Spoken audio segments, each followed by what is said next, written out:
Today's program is brought to you by Haley Norris Realtor, Remax Real Estate Center, 870-316-5663. Give her a call or just connect with her right here on Facebook.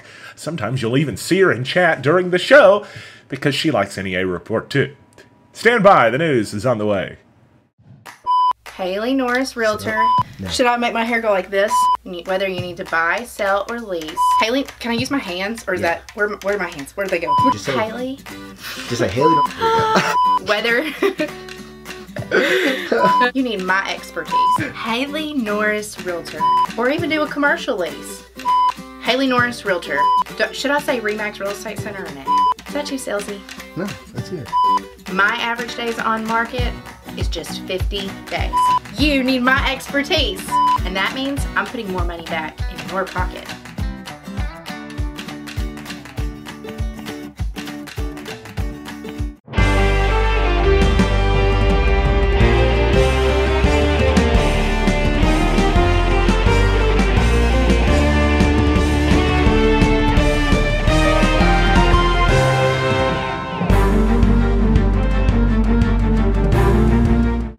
Major economic news today as we've learned that Walmart in Corning will be closing, and that's going to happen in 1 month exactly from today. That was confirmed by a spokesperson for Walmart whom I spoke with and interviewed this morning, Ann Hatfield from their corporate office. She said the Walmart in Corning will be open to the public for 1 more month exactly until Friday, July 20th. That's when the pharmacy and the store will close to the public, she said. She described it as a tough decision, no doubt about it. We'll talk more about why that's tough and who it's going to be tough on in a second. But she said that they're going to work with all their pharmacy customers, transferring prescriptions to the location of their choosing. Now, we asked why. Why was this store closed? And financial performance was the only reason given by Hatfield, although the only specific reason, but she did say there were a number of different factors.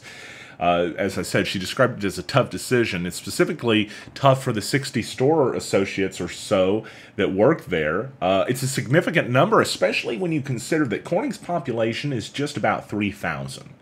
And if you do the math on that, that means 60 employees, 3,000 people. That's about 2% of the population of the town without a job. But think of it this way, too. Last measurement, there were 1,500 or so households recorded and living in Corning. Well, consider that number, it's much bigger. We're talking about closer perhaps to 5%. As far as how many households being affected there. It's a significant number for a small town, and Walmart says their focus is to take care of those associates that will now be faced with a life-changing decision of whether they go to another Walmart or go to work for someone else. She said that they're hopeful the majority of our associates will want to transfer to another location. Right now, we will be connecting with each of the associates, identifying transfer opportunities, seeing what their interest is, and hopefully we'll have a lot of associates who want to transfer.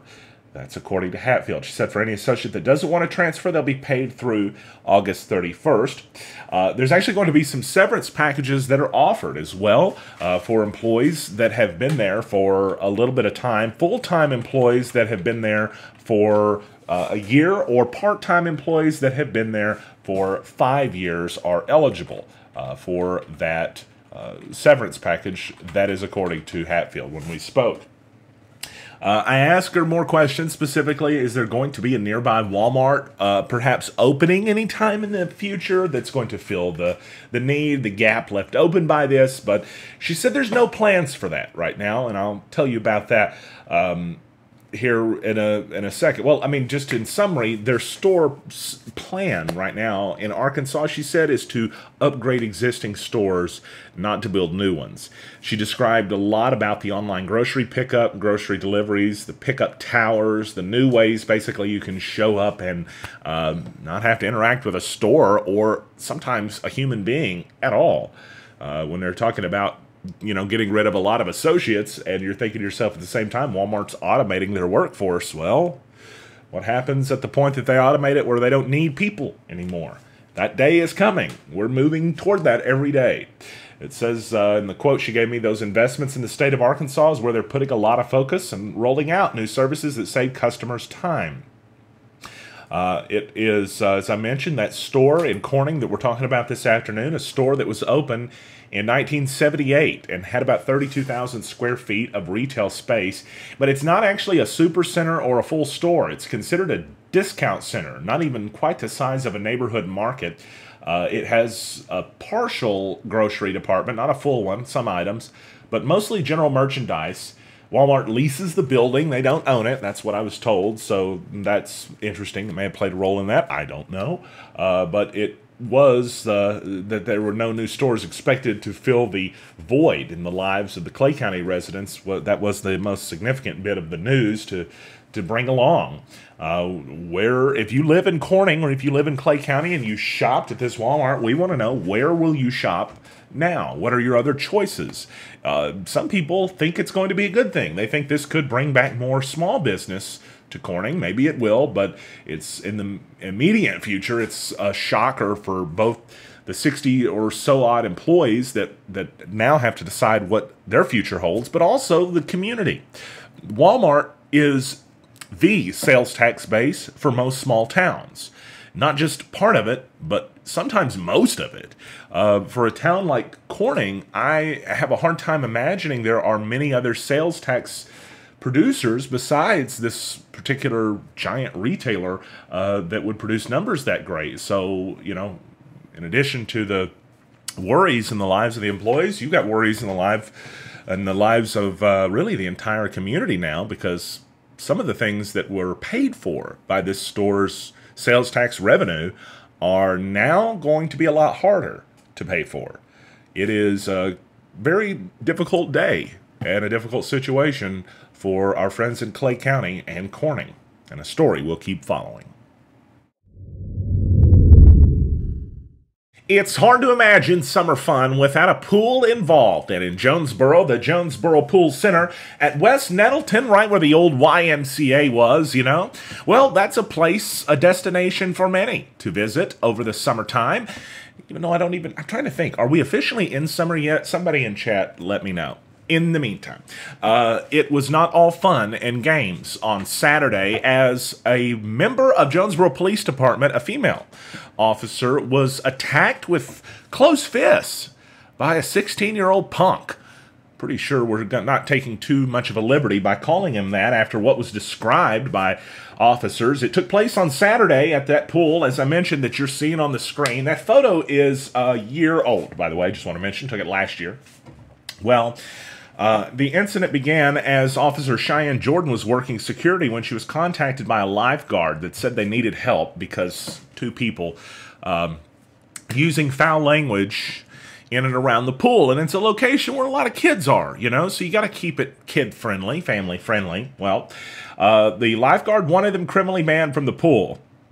Probably already tried to make contact and wasn't very successful because the kids didn't seem, at least one of them, to have a great attitude. One of them was a 16-year-old boy, and when she approached him, the officer, she told him, get out of the pool, let's go. And she asked one of them for his name. Actually, she asked them both, but it said the 16-year-old boy said he didn't have to tell her anything because he knew his rights. And, folks, that is the beginning of a turn to the south in most situations. As we've explained before, if you're generally compliant and you don't create that kind of a confrontational moment, usually the whole situation is over with before it even began, but not in this case. She asked one more time for his name, but he would not give it up, and that's when she grabbed her handcuffs, the officer did, and grabbed his arm to place him into custody. Well, he pushed and pulled away, and then she was having to regain control of the guy, so she grabs hold of the 16-year-old, but that's when he starts punching her in the face with a closed fist. Hit her in the back of the head, it says, causing her to fall to the ground. It says her vision became blurry as well, and her glasses got knocked off too, but that's actually a scary kind of an indicator. Almost makes you wonder if it was a concussion or something. Actually, later in the report, it said she had a lump on her head, so I hope the officer's okay. She tried to deploy her taser when this is all going down and was not successful. Obviously, she had a hard time seeing, so it was difficult for her to get an accurate shot off of that. But as the kid tried to run away, the suspect kid, it was another teen that saved the day. A 17-year-old lifeguard, to be exact, chased the suspect, tackled him down to the ground, and used his whole body weight to hold him down. How crazy and awesome at the same time as that.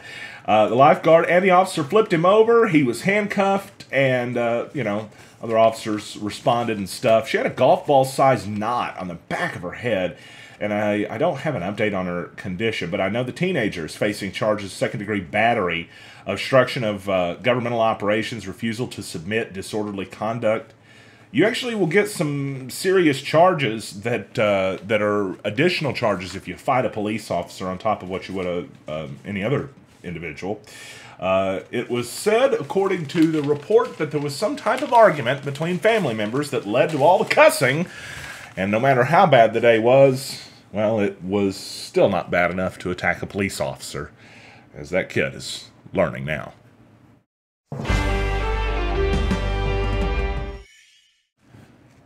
Let's talk about a lawsuit involving the City of Walnut Ridge, this one from 2016, that the former mayor, J.R. Rogers' sisters filed against the City of Walnut Ridge, Mayor Charles Knapp, the council members, and themselves an individual in addition to their official capacities.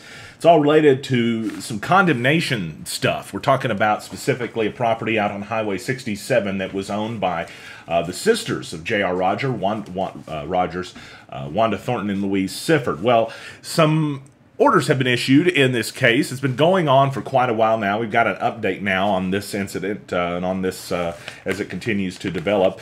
Some great reporting this morning, by the way, in the Jonesboro Sun from Neil Embry on some of this stuff. It was a couple of different things. First of all, Louise Sifford passed away in August of 2017. The case that she had that had been brought on her behalf, at least, was dismissed.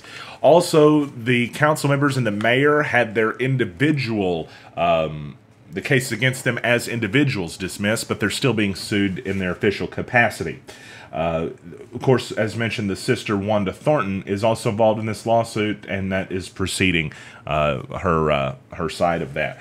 Now, I do want to also mention there was a ruling by the judge in this case, Judge Kevin King, on June 15th that said that the city's ordinance was not vague as argued by the sisters' attorney, Jim Lyons of Jonesboro. However, it was a request by the Arkansas Municipal League to dismiss the lawsuit as a whole that was denied, as the judge reportedly said that the city could have been more specific with its communication with the sisters. So it's still going to continue on, this case. As I showed you guys there in the photo, that's the building that was the subject of really all of this controversy. There was a whole bunch of city council meetings that was leading up in 2016 to eventually what was the condemnation of this building. It's one of several buildings that were maintained, at least, by the former mayor, J.R. Rogers, who's told me that in this, along with several other condemnations, he's told me specifically that's almost put him broke. I talked to him not long ago. He actually won the Arkansas Country Music Award Promoter of the Year. We spoke around that time, and that's when he mentioned the great financial burden he's faced because of these condemnations. This particular lawsuit was filed in 2016. At the time, the only alderman that dissented from the vote to condemn was the previous alderman, Jeff Taylor. But we will continue following this case as, there's going to be some type of ruling, but it's not often you see a former mayor sue the current mayor in regards to something in a municipality, and that's literally exactly what's happening in Walnut Ridge. Family Medical Clinic of Walnut Ridge and Bono are your neighborhood healthcare providers, and we're now accepting new patients. We know you have a tight schedule, so we're here 6 days a week at both locations from 6 a.m. to 7 p.m. Walk-ins are welcome. In Walnut Ridge, stop by 1045 West Main Street or call us to make an appointment, 886-8300. In Bono, we're on Highway 63 North or call 930-9990. Walnut Ridge Family Medical Clinic and Bono Family Medical Clinic, here for you when you need us. Specializing in unloading contents and packet moves, fully insured and licensed, The Moving Company is the only company to call for your next move. The moving company's award-winning team will quickly, safely, and efficiently move your belongings where you need them, whether it's across town or across the country. The Moving Company.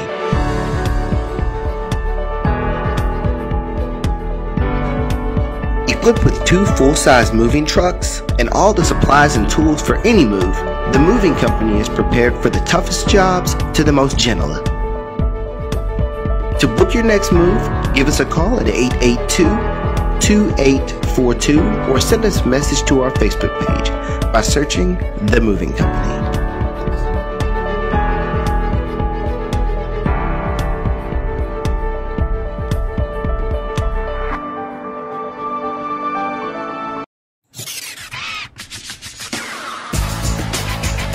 It's time now for a look at your New Wave Wireless weather forecast. Home of the $49 iPhone screen repair and a lot of showers and thunderstorms in the forecast for us. It's all we see over the next 5 days, and it's what we're going to see tonight as well. Let's talk about that right now from New Wave Wireless, our friends over there who help us out and provide weather sponsorship coverage for all of Northeast Arkansas.